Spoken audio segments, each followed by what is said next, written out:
शराब घोटाला। भारतीय जनता पार्टी ने पिछले 4 साल से इस शब्द का भारतीय राजनीति में खूब इस्तेमाल किया। आज उसमें जो आदेश आया उस पर भी चर्चा करेंगे। न्यायालय ने, हमारे जस्टिस सिस्टम ने इसमें एक बहुत ऐतिहासिक फैसला दिया है। इसके लिए मैं जुडिशरी का बहुत बहुत धन्यवाद करना चाहता हूं, जज साहब का बहुत बहुत धन्यवाद करना चाहता हूं। आज के इस माहौल में जब सारी संस्थाओं को, सारे अथॉरिटीज को डराया जा रहा है, धमकाया जा रहा है, ऐसे में इतना बड़ा न्याय करने के लिए जज साहब ने वाकई बहुत हिम्मत दिखाई है। मैं उन सभी वकील भाइयों का धन्यवाद करना चाहता हूं जिन्होंने एक एक कदम हम लोगों का साथ दिया, हमारी ये लड़ाई न्यायालय में लड़ी।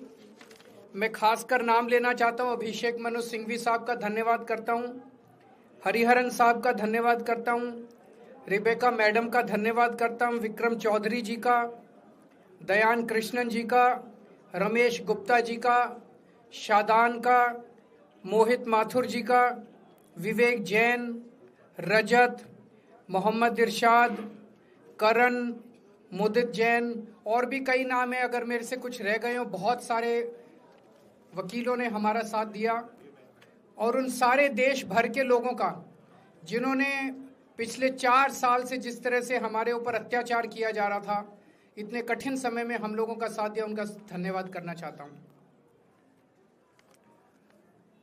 आप जान रहे हैं कि किस तरह से पिछले 4 साल से ईडी को, सीबीआई को, सारी संस्थाओं को इस्तेमाल करके हमारे ऊपर एक शराब घोटाला नाम का एक आरोप लगाया गया। सीबीआई ने, ईडी ने उसमें चार्जशीट फाइल की। आज कोर्ट को प्राइमा फेसी ये निर्णय लेना था कि क्या सबूत और गवाहों के बयानों के आधार पे सफिशिएंट मटेरियल है कि इसमें मुकदमा चलाया जाए। अभी मुकदमा चला नहीं था। कोर्ट को यह निर्णय लेना था कि क्या मुकदमा चलाने लायक सफिशिएंट मटेरियल है, और कोर्ट ने लगभग 600 पेज के आदेश में सारे सबूतों और सारे गवाहों को मद्देनजर रखते हुए ये कहा है कि इतना भी सबूत नहीं है, इतने भी गवाहों के बयान नहीं है, एक निक्का सा भी सबूत नहीं है कि इसमें मुकदमा तक चलाया जा सके। अगर मुकदमा चलाया जाता, 15-20 साल मुकदमा चलता, उसमें बहुत सारे गवाह बुलाए जाते, सबूत रखे जाते, उसके बाद होता, वो तो अलग बात है। कोर्ट का ये कहना है कि इतना टुच्चा केस है, इतना फर्जी केस है, इतना बेकार केस है, इतना गलत केस है। ये मैं नहीं कह रहा, ये भाषा है। आप कोर्ट का ऑर्डर पढ़िए। ये ऑर्डर जो है ये ऐतिहासिक ऑर्डर है। कोर्ट ने कहा है कि इतना फर्जी केस है, इतना फर्जी केस है, एक भी सबूत नहीं है, एक भी गवाह नहीं है कि इसमें मुकदमा भी नहीं चलाया जा सकता। ये पूरा षड्यंत्र किसने रचा, क्यों रचा?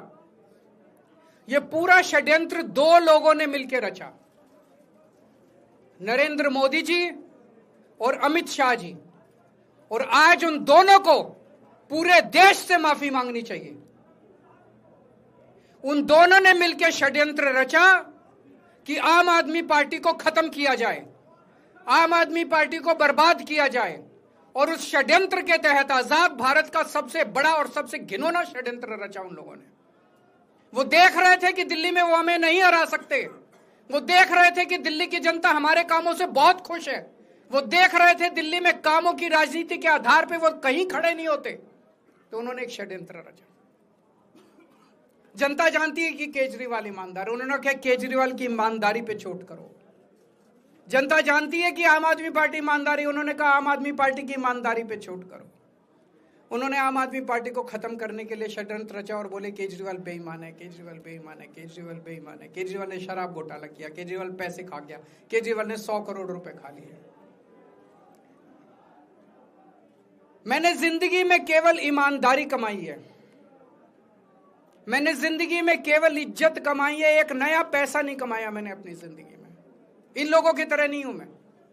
मैंने जिंदगी में एक नया पैसा नहीं कमाया, केवल ईमानदारी कमाई है, और ये उस ईमानदारी के ऊपर चोट करना चाहते थे। उसके लिए इन्होंने षड्यंत्र रचा था। आज कोर्ट के ऑर्डर के बाद यह साबित हो गया देश के सामने, केजरीवाल कट्टर ईमानदार है, मनीष सिसोदिया कट्टर ईमानदार है, संजय सिंह कट्टर ईमानदार है, दुर्गेश कट्टर ईमानदार है, आम आदमी पार्टी कट्टर ईमानदारी है। हम नहीं कह रही है, कोर्ट ने सारे देश के सामने बोला है। कई लोग ये कहते हैं जेल से आने के बाद केजरीवाल चुप क्यों हो गया, केजरीवाल गायब हो गया, केजरीवाल कहां गया।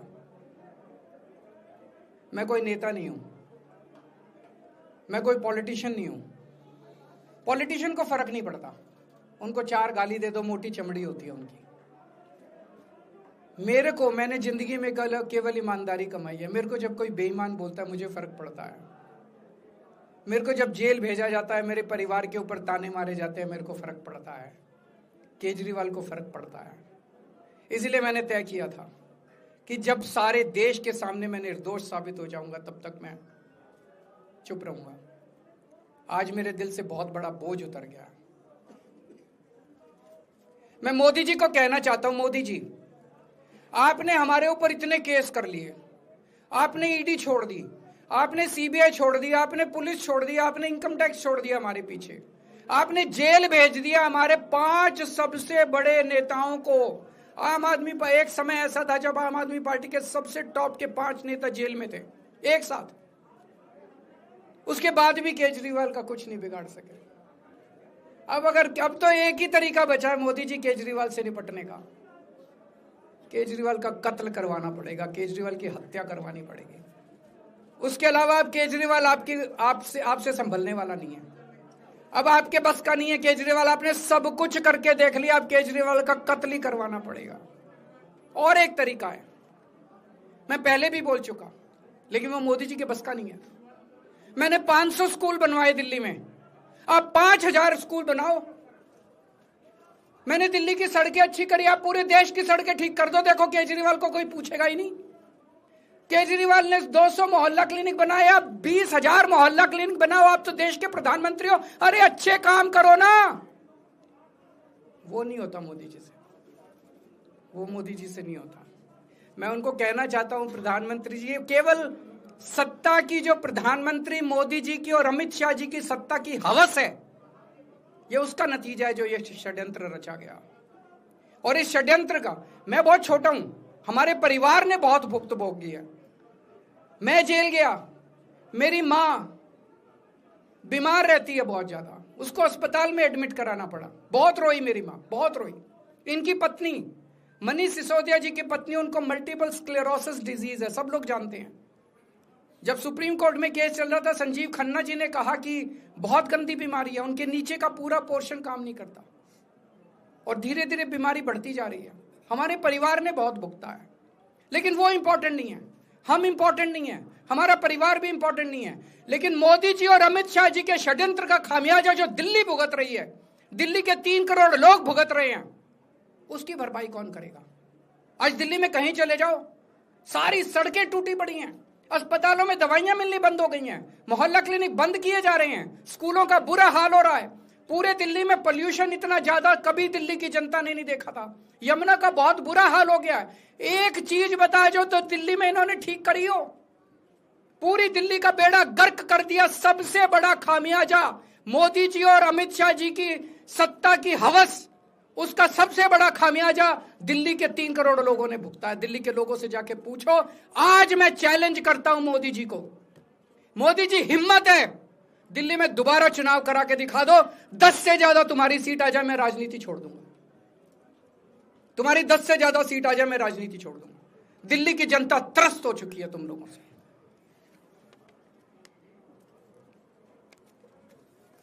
मैं मोदी जी को कहना चाहता हूं, अगर आपने सत्ता हासिल करनी है, कुछ पॉजिटिव काम करके सत्ता हासिल करो। आज देश के सामने इतनी बड़ी बड़ी समस्याएं हैं। आज देश का युवा दुखी है, देश का व्यापारी दुखी है, देश का उद्योगपति दुखी है। आज अमेरिका हमें आंखें दिखा रहा है। मोदी जी की हिम्मत नहीं है जो ट्रंप के खिलाफ एक शब्द बोल दें ट्रंप के खिलाफ। रोज ट्रंप गालियां देता है मोदी जी को, रोज ट्रंप गालियां देता है भारत को, रोज ट्रंप गालियां देता है हमारे देश को। मोदी जी के हमारा प्रधानमंत्री भीगी बिल्ली बना हुआ है। अरे देश संभालिए ना, आपको हमने देश चलाने को दिया था और आप केजरीवाल में उलझ गए, आप आम आदमी पार्टी में उलझ गए। पॉजिटिव काम करके सत्ता हासिल कीजिए, ये नेगेटिव काम करना बंद कीजिए। अगर आपके कोई एक दो प्रश्न है तो। क्या आपको उम्मीद है कि अब ईडी के मामले को भी? ईडी मामला खत्म हो गया। सीबीआई के मामले के बेस पे ईडी था, वो अब फॉर्मेलिटी बची है। हम अगले हफ्ते एप्लीकेशन डालेंगे, ईडी का मामला खत्म हो जाएगा। कांग्रेस कह रही है कि ये बीजेपी ने जो है कांग्रेस को नुकसान पहुंचाने के लिए आपको जो है राहत दिलवा दी है। मैं आपसे पूछना चाहता हूं, केजरीवाल जेल गया, रॉबर्ट वाड्रा जेल गया, संजय सिंह जेल गया, क्या राहुल गांधी जेल गया?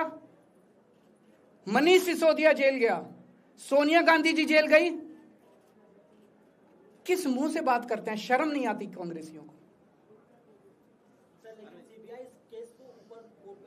ले जाए, वो तो ले जाए, उनका हक है। सुप्रीम कोर्ट भी जाएंगे, हाई कोर्ट भी जाएंगे। जैसे निचली कोर्ट में न्याय हुआ ऐसे ऊपरी कोर्ट में भी न्याय हुआ। जब कोई सबूत है ही नहीं, जब कोई गवाह है ही नहीं, तो ऊपर के कोर्ट में भी कहां से लाएंगे सबूत, कहां से लाएंगे गवाह? आज कोई छोटा मोटा उन्होंने डिस्चार्ज कर दिया है हमें, उन्होंने कहा कोई आरोप ही नहीं बनता। इसके अलावा जो